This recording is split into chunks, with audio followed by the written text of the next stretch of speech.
What's up, guys? Post-hunt clarity is back, and we got microphones, so hopefully our audio's not ass anymore. Ben's wearing an Xbox headset, the Yeah, I got a PlayStation headset, PlayStation headset on that I just plugged into my laptop.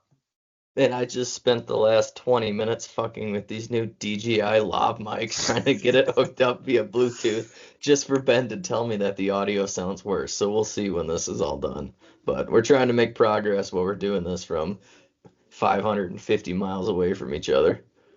Yeah.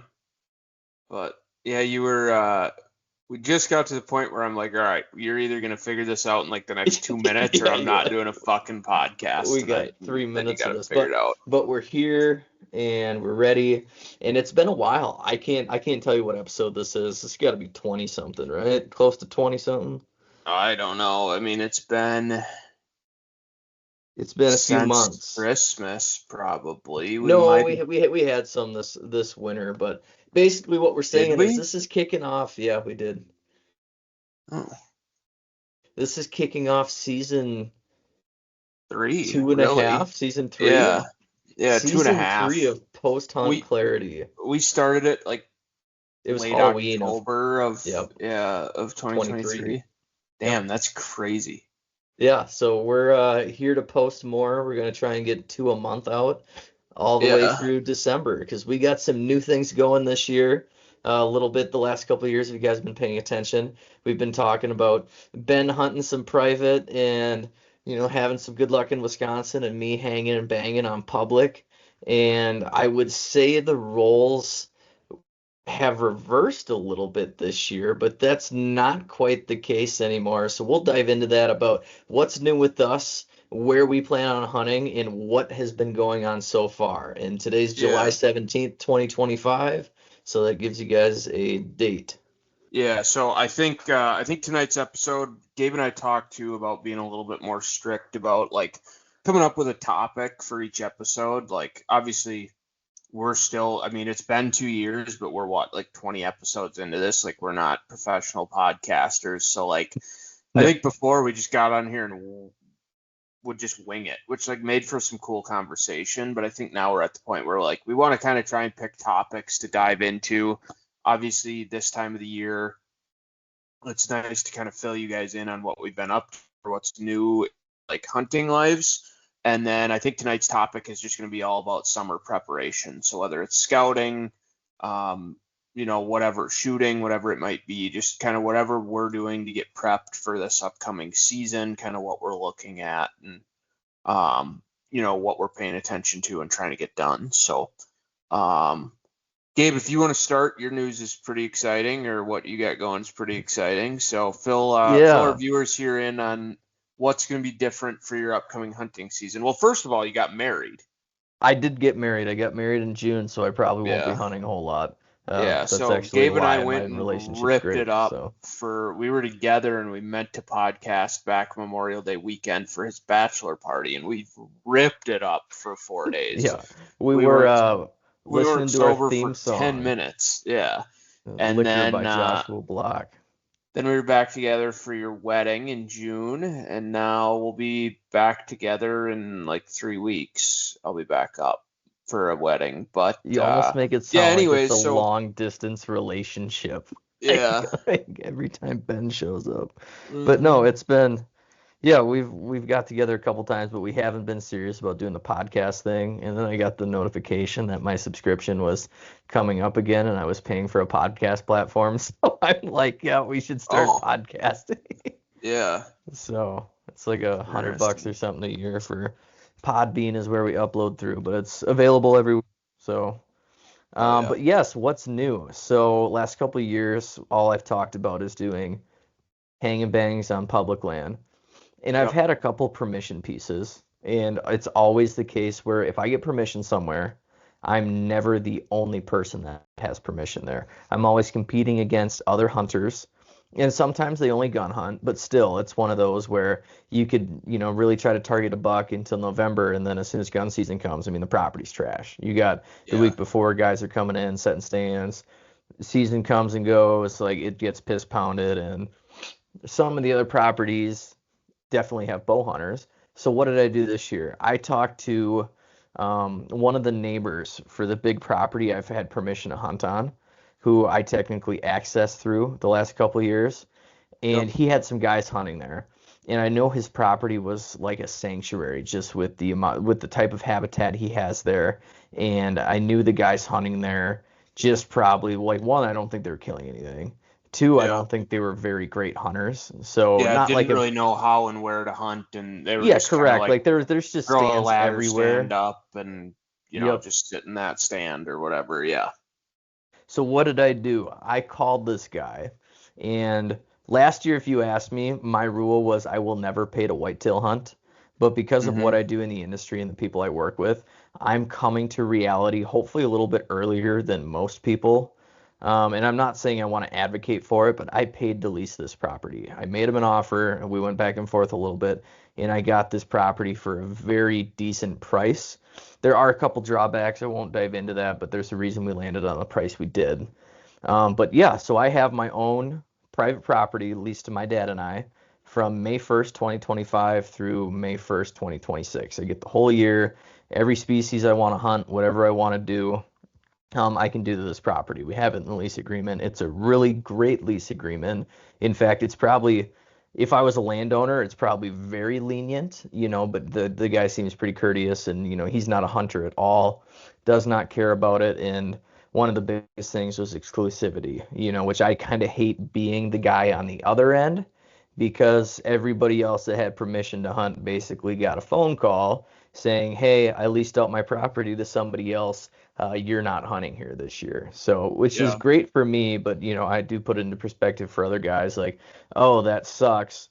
But my reality of it was this. Like I work with a bunch of guys in the industry that, are big land managers and they run outfitters. Like they're spending bukus of money raking up every piece of whitetail hunting real estate that they can, and it makes it Right. hard for kind of like that working class, middle class hunter to find property to hunt if they don't own one. Like the days of permission, they still exist, but they're getting less and less. It's typically that boomer generation that's now dying off. And the people that inherit that land, like they know there's value. So they want to lease it, sell it, whatever it is. So I Hmm. got ahead of the curve. My goal was to build a relationship with this landowner. Plus, I still have permission to hunt the 340 acres or so that borders this property. And my long-term goal is next year to see if I can lease both properties and go in with a couple guys so it's affordable in lockdown what I think is an absolute deer mecca. So I've had trail Yeah. cameras out just for the last 2 weeks now. I've had four good bucks, good northern Wisconsin bucks. One that I would consider is probably going to be a shooter. I mean, depending on as an 11 or 12 point, he could develop into a 140s class buck, I think, to be completely honest. That buck that I'd sent you pictures of Ben. He's basically got 6 on one side, 5 on the other with a split G2, and that split G2 as of yesterday was only, I mean, it was an inch split both sides. But it's the 17th of July. I'm saying on the light side, 2 weeks more of growing. Most guys will say deer will grow well into mid-August. By August 1st, like your deer might put on an inch or two more in the over, mid-August. But for the most part, whatever your deer looks like at the beginning of August is probably what they're going to look like after they shed velvet. Yeah, you've got a pretty good idea now what their frame and stuff, like what caliber of deer Yeah, they're what gonna caliber, be. what class? Like Yeah. as he sits right now, he'd break 130. I don't think he'd break Yeah. much more than 130, but he would break 130. So I'm guesstimating, you lose a little bit with velvet. The way his tines are still really balled up on top, you can tell that he's still growing. I think mass is done, but tine length is still coming.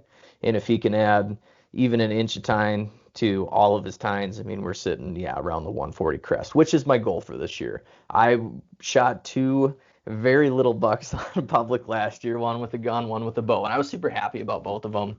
We had talked about those hunts in the previous podcast, but my goal for this year with the lease is that I said 145 or bust, to be honest. I just want a 140 plus. I haven't shot a buck with my bow that has broke the 140 mark. I have a booner with a gun, but I do not have anything bigger than 135 inches with my bow. Yeah. So I'm No, gonna I think that's go. a good deal, good goal, and I think even just first year it'll be nice to, hopefully just have some mature bucks around, even if Yeah. it's like, 130s class or whatever. Like, I think just to have some 3.5-year-olds, 4.5-year-olds, like some good northern Wisconsin bucks around. And I And I just think you'll wanted good have that. hunts. Like Yeah. I wanted, I had so many hunts on public where things are constantly changing on public land. Hmm. You don't have control over who's in there. You don't have control over the food, what's going on, blah, blah, blah. There's so many factors that you cannot control. Well, on this lease, one of the biggest agreements was that I can improve the whitetail habitat. And what Hmm. that means is that I have permission to plant food plots. I can do cutting, I can do whatever type of habitat that I think is going to increase land value. And so far, I've put in 4 food plots. I have a 3/4 acre food plot called the pine plot. I have just over a 1/4 acre plot called the snowmobile plot that I think is going to honestly be my kill plot. I have another just over a 1/4 acre plot tucked away in the pines next to a pond that I call the pond plot. And then on the very other side of the 120, there's kind of an apple orchard, honestly. I think they're crab apples now that I've looked at it. But regardless, there's a bunch of fruit on those trees, and there's a lot of them, and it just laid out really good with a bunch of grass.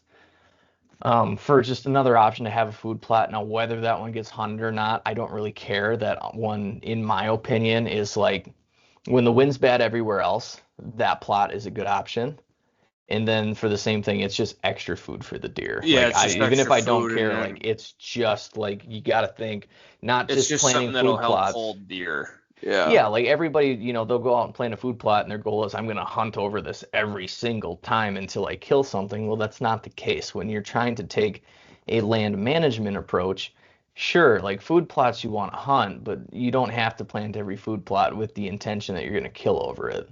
Like having actual food for whitetails, and that's kind of what I did is I planted some hybrid brassicas, annual clover, and I threw in some purple top turnips, and that one hopefully it grows. And I think things are going pretty good because we've had a decent amount of rain now the last couple days. But I have 4 plots that I designed from scratch and just planted them last week. So there's a whole, I could dive into the whole story about what I did to them, but I'll give you the long story short. Basically, I walked the property in April and then decided, okay, I definitely want to lease this. Got them to agree to this lease. Then once May started, I'm like, okay, I need to spray food plots. So I found an old sprayer, got my dad's 4-wheeler, went out to spray, never mowed, and then realized that was a fucking mistake because the grass and the trees were 6 feet tall and it didn't work. So I ended up having to go back, rent a rough cut to pull behind a 4-wheeler. So I mowed everything, tracked it on Onyx, looked really good after I mowed. Then I sprayed everything, and then the next day we were supposed to get over a half inch of rain. And I had talked to one of my buddies from high school who owns a tree company, and he works with Jeff Sturgis doing whitetail habitat stuff and improving whitetail habitat. And he was saying, do the no-till method. Like throw your seed over what you mowed with the rain, like it's gonna pound that stuff into the ground. And if you can cultipack it. Well, I don't have a cultipacker. So what did I do? I ran out there the next day after spraying and I threw down clover on every plot except the biggest one and left it ride. Just like broadcasted, walked, left it be, and I went back out there at the end of June, gave it 3.5 weeks. And I get out there with Ellie, and I'm so excited. Where I'm like, oh, I can't wait to show you this plot. Like the clover's gonna be coming up. And Ben the entire time is like, oh, I think we planted too early. And I'm like, I don't know. I'm listening to different things from everybody. I got, my old boss on one side is like, you have to till, no till doesn't work. And I got another guy that's like, don't till, don't waste your time, just do no till. I get out there and all I see growing in these food plots are weeds. There's not a single speck of clover anywhere.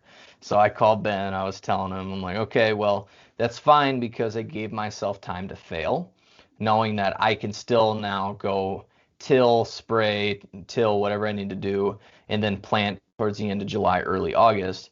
And that's what I did. We went out there with a tractor July 3rd and tilled up all of the plots. A week later, 7 full days later, Dad and I went back out with a bunch of seed, and our day was to spread seed, get these food plots planted. I go out to these goddamn food plots, and I see clover growing everywhere, like just sprouted, just germinated. So what had happened was the stuff I had mowed down because it was such thick raspberry brush and grass. I don't think my seed ever got soil contact. But as soon as we tilled it up, like those seeds got drove down into the soil and boom, they germinated. So I'm like, all right, well, we're gonna tear up the clover I planted with the four-wheeler so I get fresher dirt. And then we replanted everything, and that's where we're at right now. That was just over a week ago as of tomorrow, and I do not plan on going back to that lease for another 2 weeks just to see how things are going, and if I need to pivot again and do something else, I will. So it's a I learning think curve for me. I think at this point though, with tilling, like you'll have plenty good growth. I think it's going to be really good because all of those plots get really good sunlight, which a lot of people they struggle with food plots when they put them in the woods because the canopy's so thick. Mm-hmm. My benefit is this is a pine plantation that's only 10 years old. Like the tops of these Mm-hmm. pine trees are 15 feet. So there's literally like there's so much sunlight, which is why there was a bunch of grass and the property's just laid out between the bedding and the pines plus the CRP grass. And now I have food plots around this sanctuary of pines. And it's also a couple food plots are staged before neighboring big ag. And what I mean by that is like the neighbors have 200 to 300 acre cornfields or soybean fields. So the idea was that deer are bedded here on the property I lease or the property I have permission on. To get to their big evening food source, they have to go past one of these food plots and use it as like a staging because there's a lot of cover. I believe that a couple of these mature bucks that I've been seeing will be comfortable, especially now that stuff's planted. Like they'll get used to eating it over the summer. And even once their testosterone kind of ramps up and they shed their velvet and they split apart from bacheloring, like if you've ever seen it, a lot of places bucks don't really enter their food sources until like the last light, like last half hour if you're lucky. A lot of the cases, it's like last 5 minutes they show up. The goal of this is to have deer show up a little bit earlier before they go hit the big food sources. Yep. Yeah, that's ideally what you want. So your all your summer prep is mainly geared towards a habitat setting up. Yeah, Like that's you what were, a lot of mine has been. I really and haven't scouted like I've scouted in the past. yeah, you've I'll set the stage, I guess, a little for you, but you had not had permission to hunt this specific piece that you leased, but there was a piece of public that's landlocked Yep. with an easement, I guess, but and then you had permission on a neighboring piece as well. You were using this guy's piece to access, so you knew the piece pretty well. You just weren't hunting that Correct, specific yes. piece. I Like I was remember hunting you the had told deer that me. lived on the piece. I just had to hunt them not on that property, if that makes Yeah, sense. I remember you kind of talking about that, and so you're yeah, that's cool. So for probably the first time in your hunting career, you're able to kind of focus on habitat and just like doing things to make deer want to stick around your piece of property. Well, I'm able just to focus on one piece. Like that's always been my problem Mm-hmm. in the past. You and I talked about where I have one trail camera on this piece of public, then 5 miles away there's another trail camera, and all of a sudden 30 miles the other direction I have two or three other trail cameras. And I'd never get giants, but I'd have a decent buck show up at each one, and then I'd struggle to figure out where I wanted to hunt, and it was always a game of cat and mouse. Like I'd go here when I should have went Mm-hmm. here. I'd go here and I should have went here. Now I have continuous between the public, my lease, and the permission.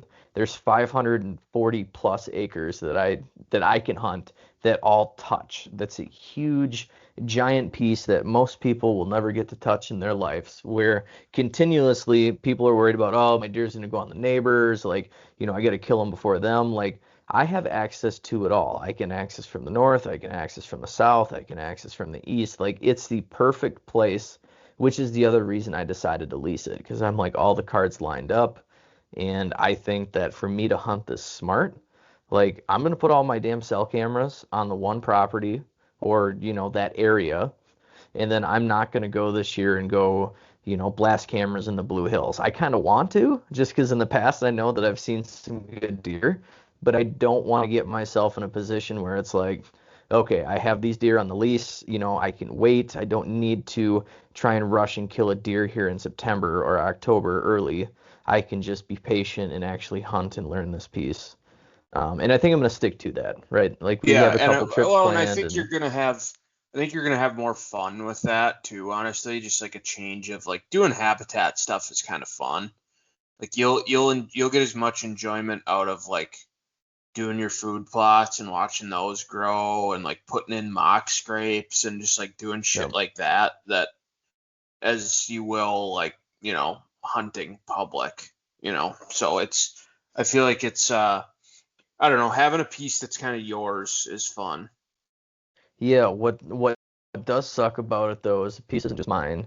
It's overrun by some black bears too that I've really been going to fucking war with. And I thought that this lease is I would consider this an ag country. Like I'm south of Highway 8 yet, and there's a lot of farmland around, so I'm like, okay, there's still a lot of bears, but like this piece shouldn't be affected.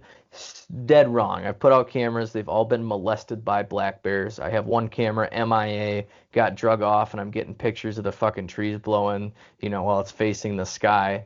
And there's a mom with two cubs, and then there's like 250 pounders, and then all of a sudden I blipped a picture of what I think is like a 400 pounder, and I'm like, what the hell are all these Yeah. bears doing on this property? But there's a lot of water. I think it's got the habitat, but shortly here, I have a feeling those bears are going to disappear.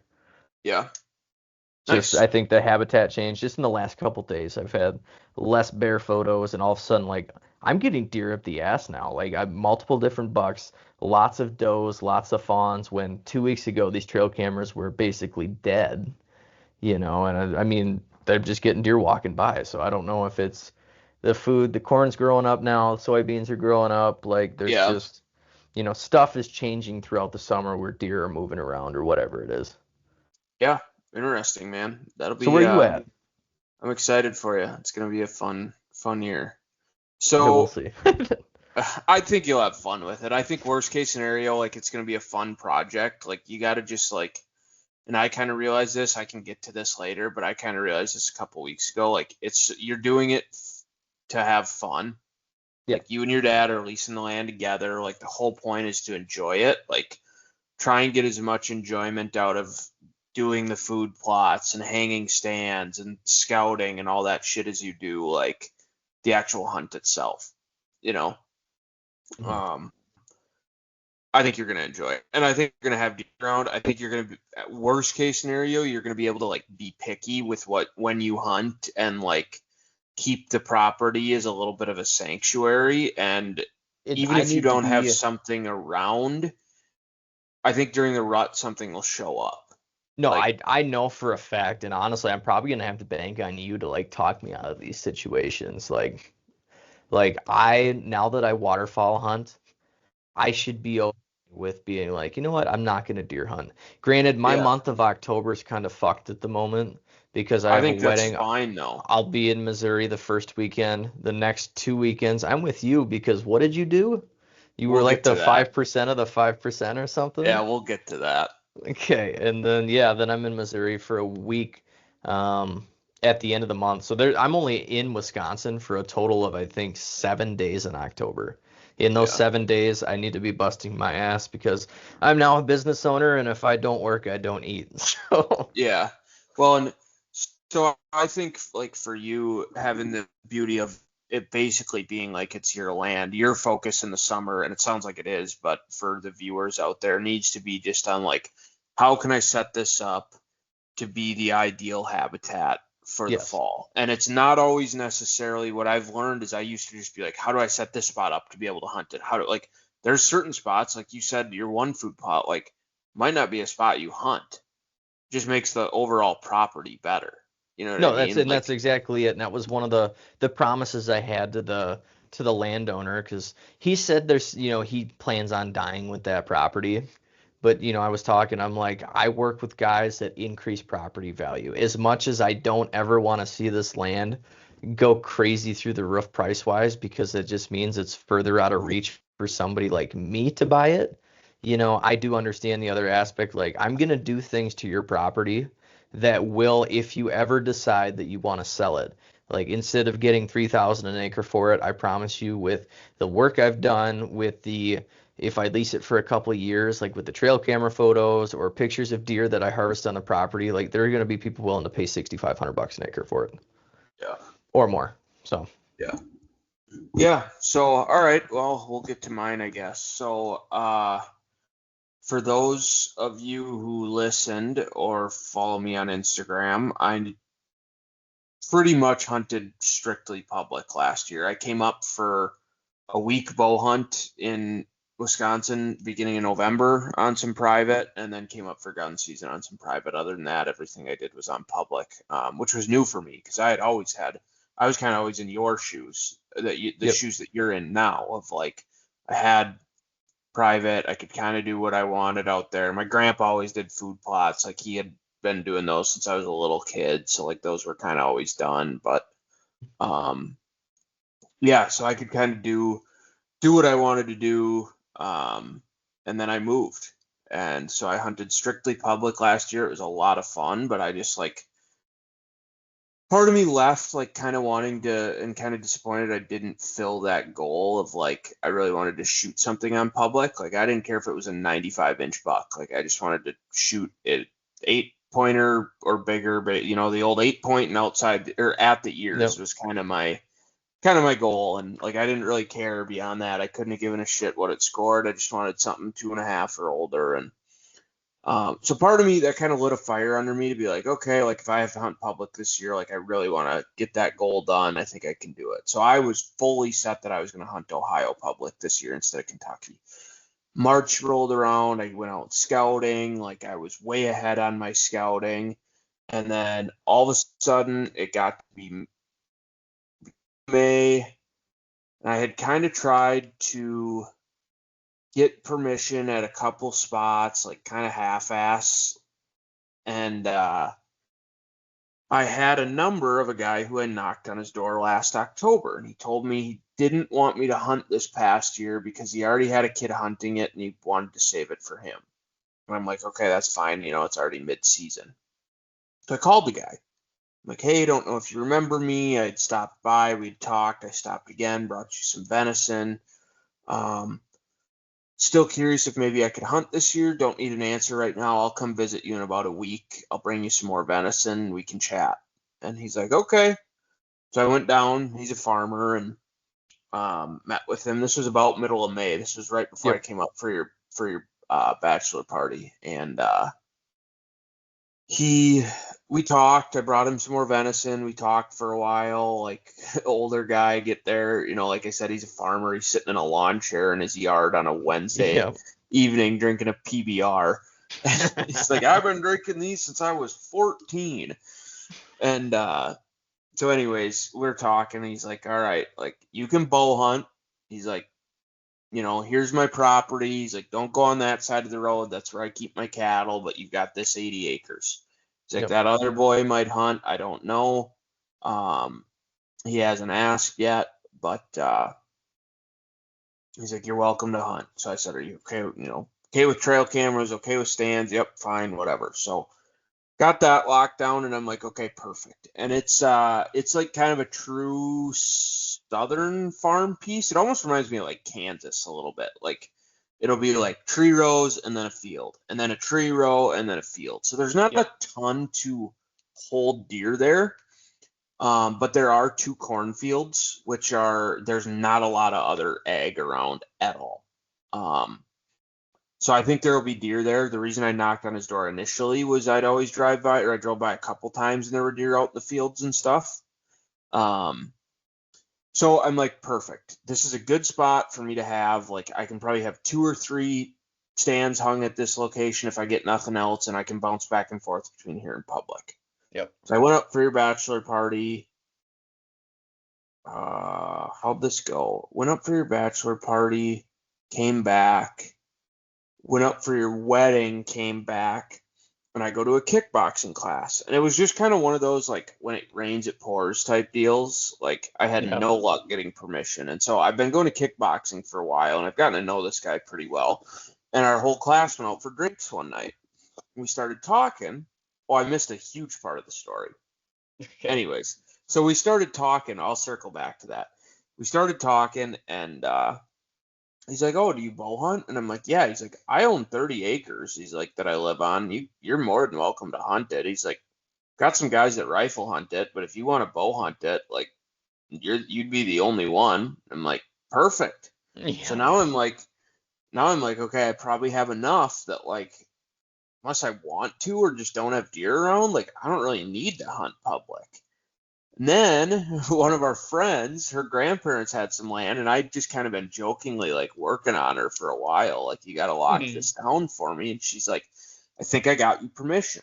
And I'm like, really? And she's like, yeah, you need to come meet them, but like I'm pretty sure I got you permission. So I went and met with them, and they're like, absolutely, you can hunt. You seem like a really nice kid. Nobody else hunts it. Nobody's hunted it in years. Our grandson used to, but he lives in Columbus now. Um, so they own three pieces, two of which I'm honestly probably just not gonna hunt. Sure. One of them, my friend kind of asked me to stay off of for some personal reasons that I'm not gonna get into. The other one is just like this really steep piece on the Licking River, I think. Um, and it's literally when I say steep, it changes 300 feet in elevation over 300 yards. Like, Yeah, it's and it's a bluff. it's super freaking thick. And the only I walked about halfway down the bluff, and Oh, the you only did. two, I don't remember if we talked about this. yeah, the only two spots I found that I would sit, because you literally, it's one of those that it's so thick that like you can't make it really off the trail. And there's like two Sure. spots that I would sit, and her brother has stands there with feeders and with cameras still up, and the cameras are dead.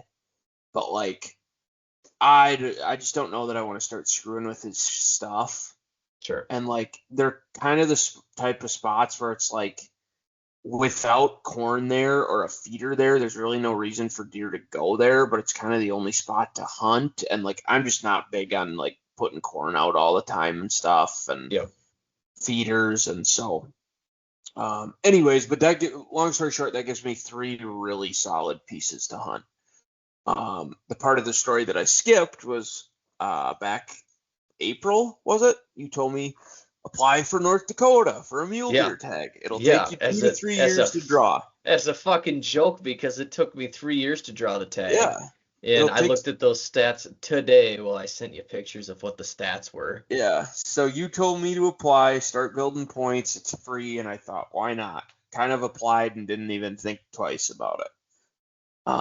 Because we You and were I had thinking about going to Wyoming to cash we in were my mule deer points for thinking my about going to rifle hunt. Wyoming. I had kind of decided I wasn't, just because Wyoming was going to be a really hard spot for me to get to.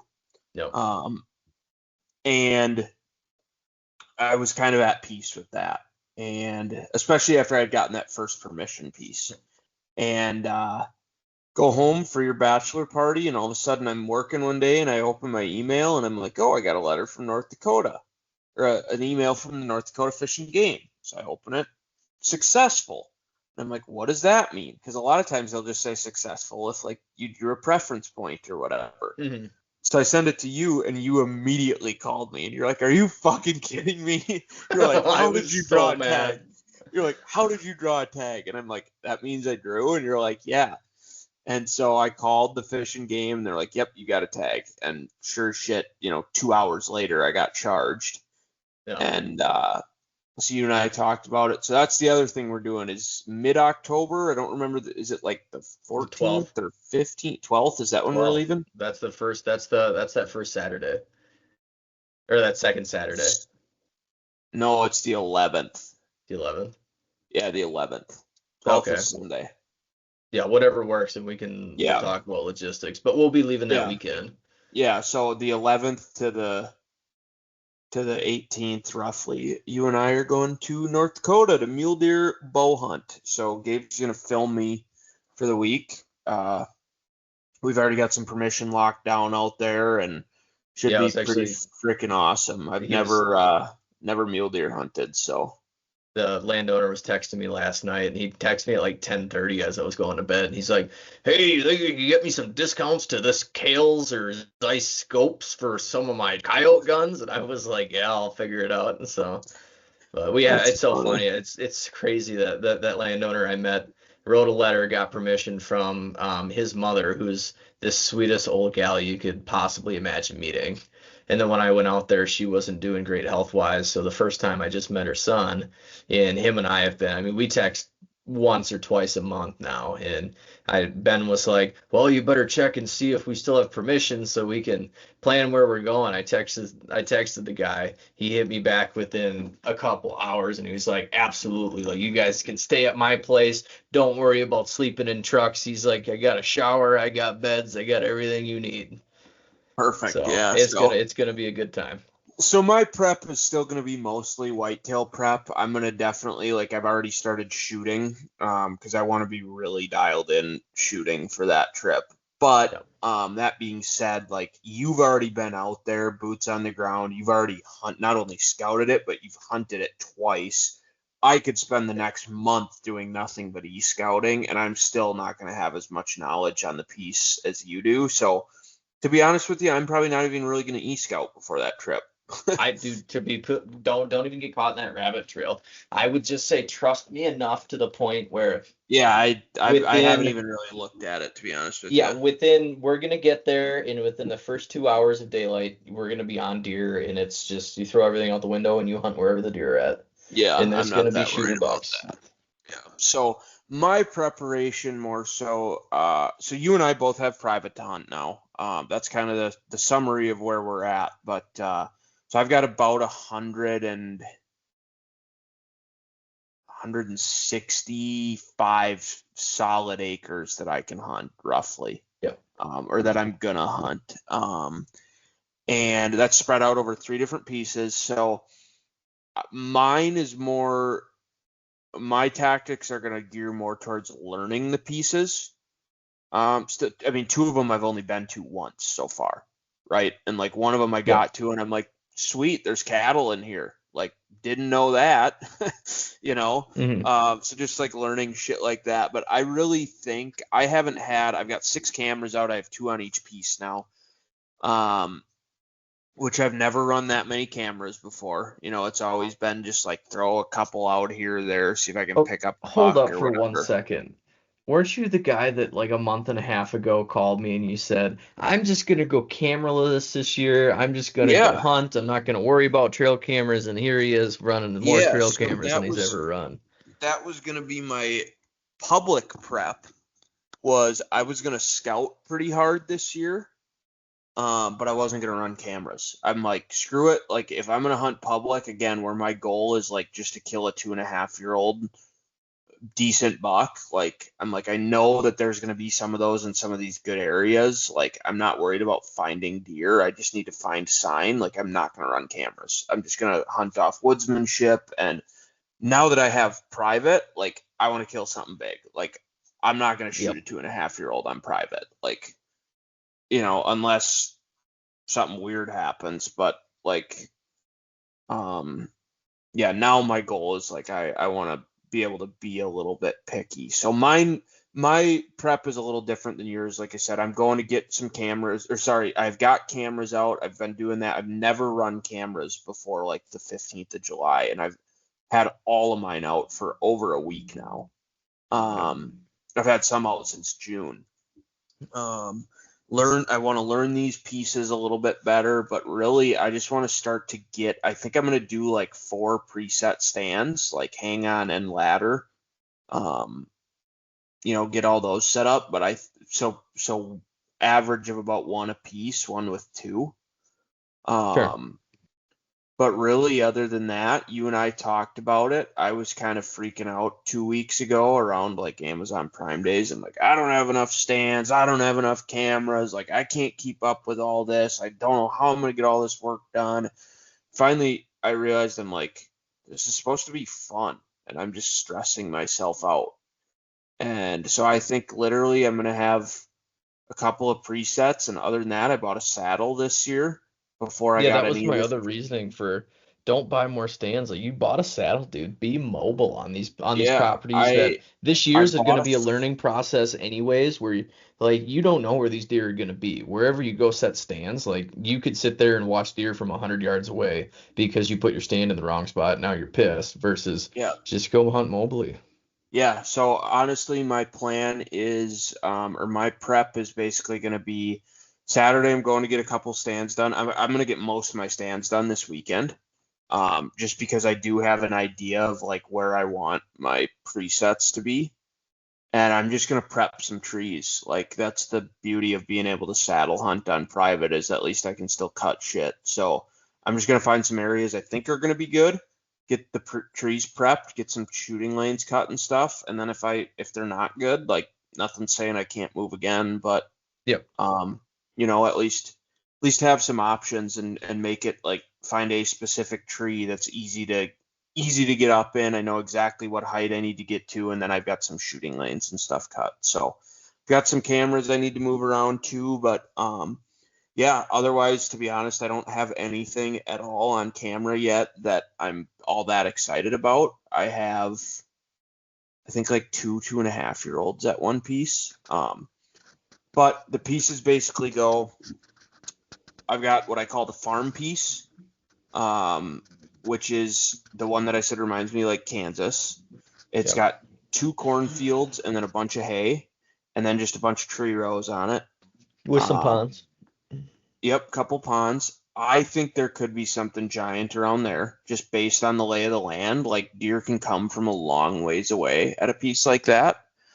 Like I said, there's not a ton of other ag around. I mean, there's some other corn. Like the guy to the south has corn. Guy to the north, I think, might have beans or something. But there's not like a lot of people. If they do fields, it's just hay. Like it's not like there's a ton of stuff. So anyways, I think that could be a really good piece. Then I have what I call Bruce's piece, because the guy who owns it's name's Bruce. And it is like really the piece is basically like like crowned. So like in the middle is like the kind of the highest point, and it kind of just like dumps off on all sides. And it's really thick and not mature trees. So like 80% of the piece, I would say, is not huntable, um, or at least the way he has the trail systems laid out, and like it'd be really hard to hunt.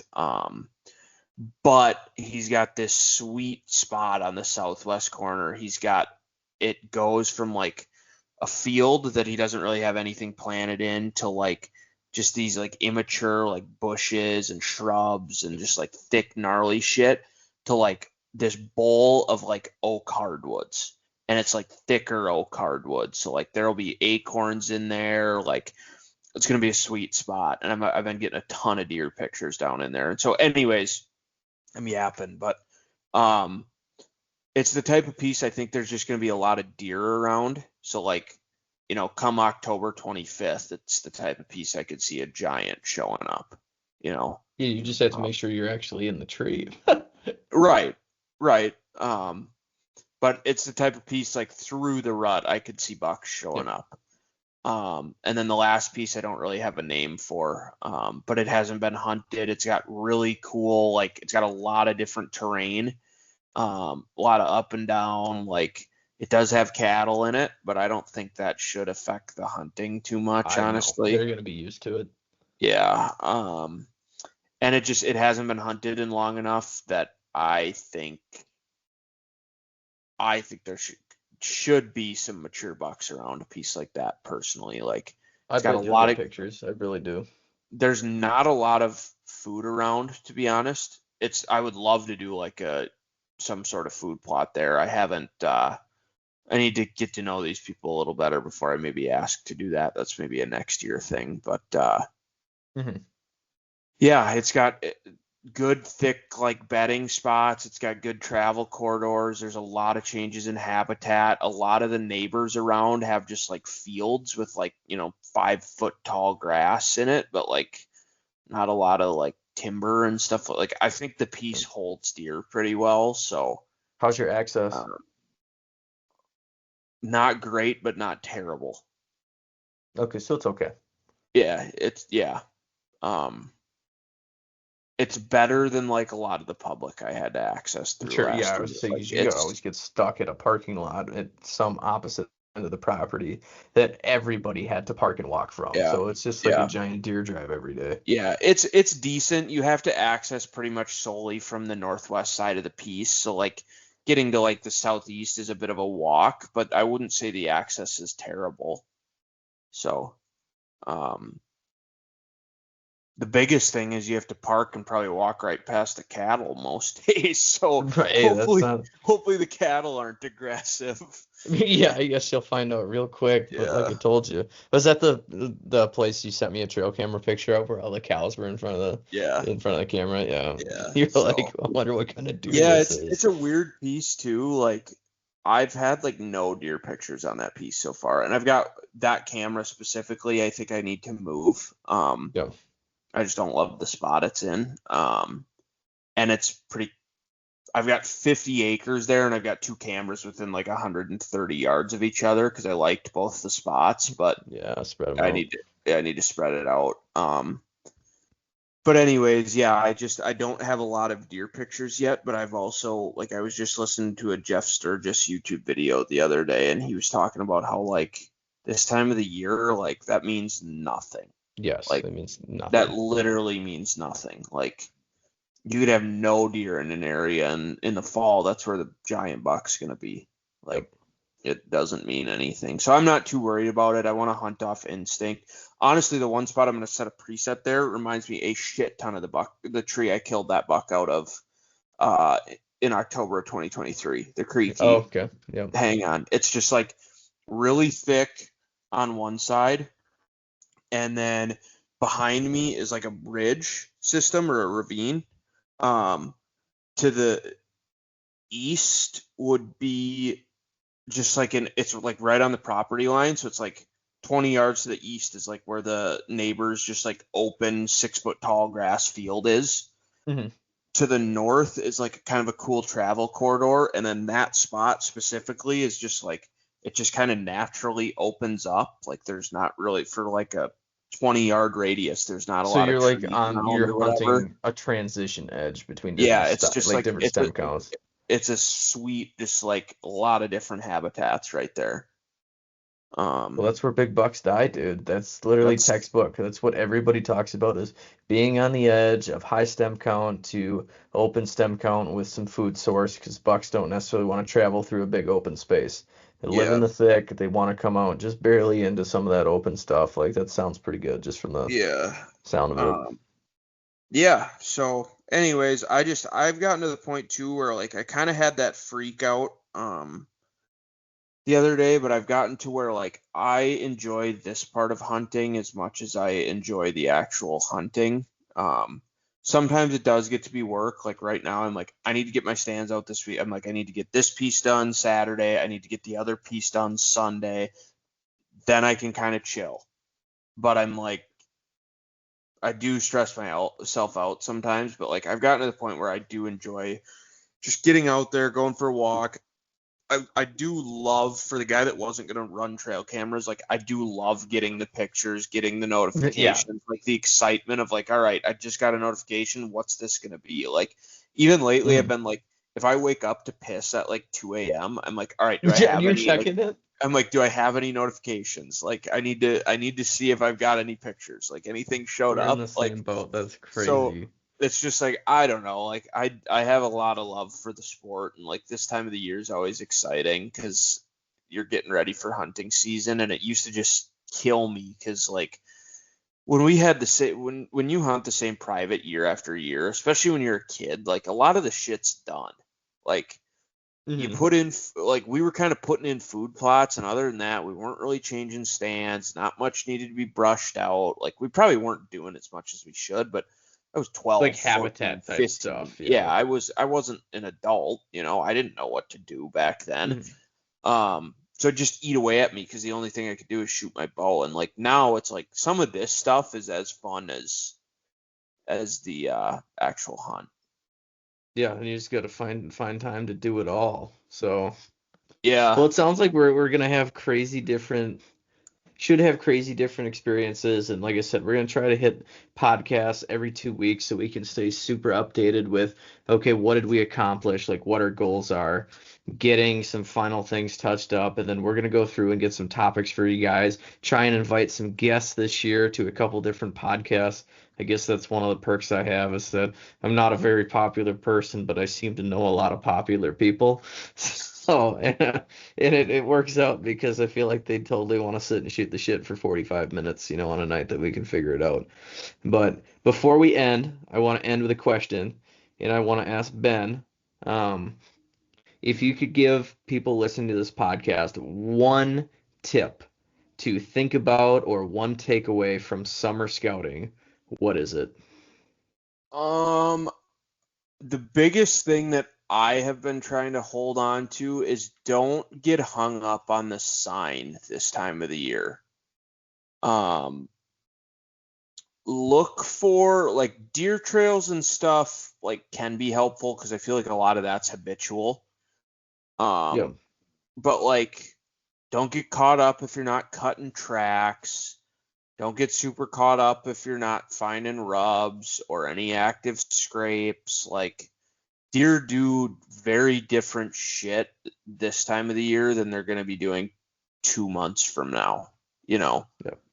And that's something I think I've gotten hung up on. I even fight it a little bit right now. Like I told you, that spot that I'm really confident in, like what's there, like eating away in the back of my mind a little bit is like, well, I don't have pictures there. It's like, dude, it's Mm. the middle of July. Like, it's probably good Yeah. that it's probably good in some ways that I don't have pictures there. Like, Yes. so anyways, that would be mine, is just like, use your instincts to know as a hunter what's going to be good in the fall. Look at the sign a little bit. Like I said, like deer trails and stuff I feel like can be helpful, but otherwise I would say don't get too hung up on beds. Like don't get too hung up looking for scrapes. Like if you can find old stuff that you can tell is from last fall, like yeah, that helps. But Mm. think of where the deer are going to be, not where they are right now.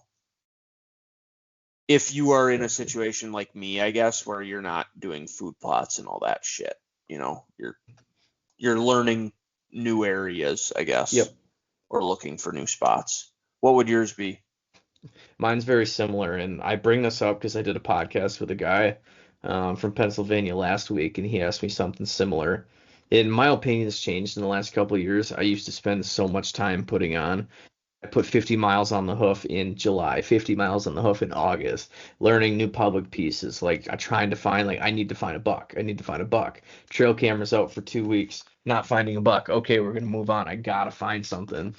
My opinion's 180 flipped. Like when you're in the woods through June and July, don't spend your time at a new piece trying to find a shooter buck. Spend Mm-hmm. your time learning the property. Pay attention Mm-hmm. to the terrain features. Pay attention to pass sign. Look for runway. Spend your time looking for spots that like, okay, I could sit here. Like when I walk through the woods, it's like, okay, if I sat here, where would I access from? What wind would this be good for? Like go through and just learn the property. Fuck the deer. Forget about the deer. There's a good chance they're gonna show up at some point or not, depending on what you pay attention to in the summertime. Is there oak trees? Is there gonna be a food source? Is when the leaves fall off, is it gonna open up or is there gonna be plenty of cover where a buck's gonna feel comfortable? Like, don't get hung up in June and July trying to find the buck that you think you're gonna try to fling an arrow at in October, as there's a very good chance that that deer is not gonna be. If the deer is there right now, it's not gonna be there in October. Yeah, or pretty unlikely. Yeah, Yep. you want to start getting pictures of that deer around like the 1st of September. Yeah, and I think people always get hung up, and I had done that where the fact where, okay, I did find deer. In early August, I found deer, and I'm like, okay, that's the property I'm gonna hunt. I got good pictures of bucks. I'm not going in there. And then season comes around, and I'm like, where the hell am I gonna sit? Like, I didn't really spend time walking as much as I should have. Like, I picked out one spot, and that deer's no longer by the spot, and now I'm blowing up the property mid-season trying to hunt. So I'm just pay attention to the property, terrain features, learn as much as you can about the property, and not so much about the caliber of deer that could be on it.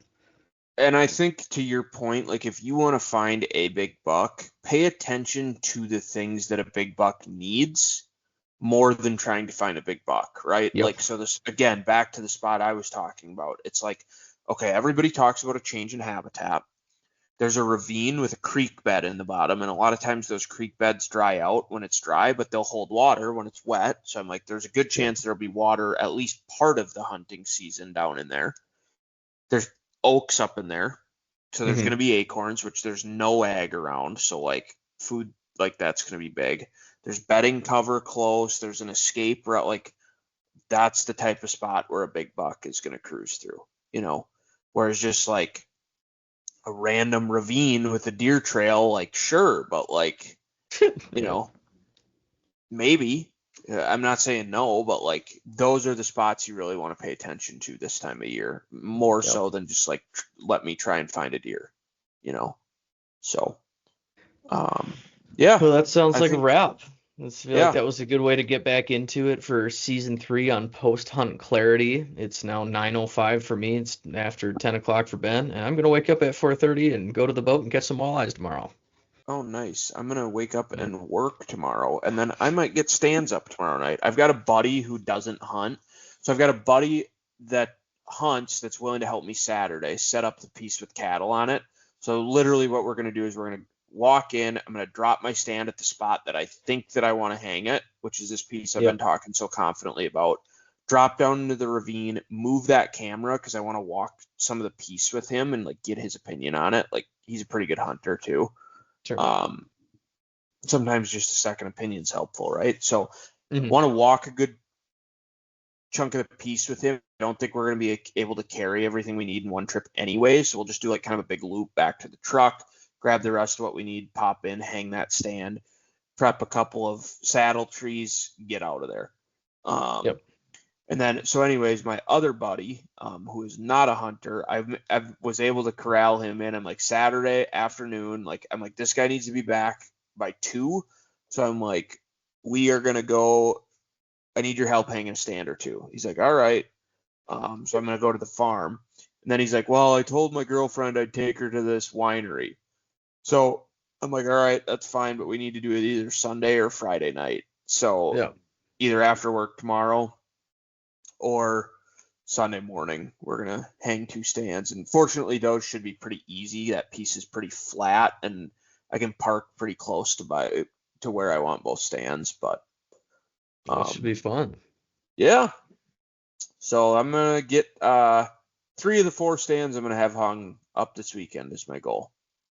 All right, we'll see if those need to get moved before season or not. That's always the hard part about putting stands out right now. It's like I wanted to put them out 2 weeks from now, and then I'm like, do I wait until like the week before Labor Day, or is that too late? But that's a whole nother conversation we'll get into. On the next podcast, we'll talk about how it went for Ben hanging stands with somebody that's never been hanging stands before. That'll be fun. You better wear safety harnesses, stay safe, stay strapped, and we will see you guys on the next one. Yeah.